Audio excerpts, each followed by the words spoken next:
What's up everybody, welcome back to another Remnant 2 video. Guys, in this video we're gonna talk about my build predictions on the new Ritualist archetype.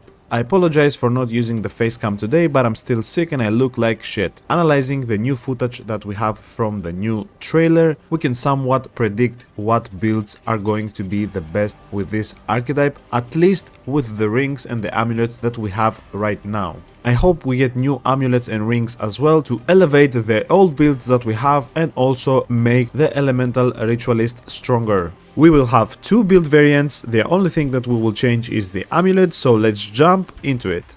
Okay you guys, coming up first it's going to be a mod mage build which will have the Archon as a prime archetype with energized neck coil, which will increase status effect damage by 25%. Applying a damage status effect creates a 5-meter explosion for 20% of the status effect full damage. Guys, can you imagine applying 4 status effects with this amulet? It's going to be something like fireworks. Imagine 4 explosions at the same time with 25% increased damage and 5 meter of explosion for 20% of the status effect full damage. Also, a very solid amulet would be the Spirit Wisp amulet that says activating a mod reduces current skill cooldowns by 3% for every 300 mod power spent. We might be able, guys, to make a new build that will make our second skill be permanently on with 4 status effects on the enemy at all times. The status effect, as we saw on the video, is for 20 seconds. That means that if we manage to lower our skill cooldown to less than 20 seconds, that means that we will have our enemies permanently suffering from all status effects in the game.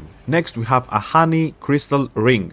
Deal 5% additional damage for each status effect the target is suffering from. This ring can be obtained through hardcore veteran, and if you don't finish the hardcore veteran you will not have this ring. If you have time before the DLC comes, rush to get this ring because it's going to be 20% increased damage for 20 seconds every time we apply the second skill from the new archetype. This is going to be huge damage boost and it's going to be very important for the next builds that are coming. Our next important ring is going to be Alumni Ring, which will increase all elemental damage by 10%.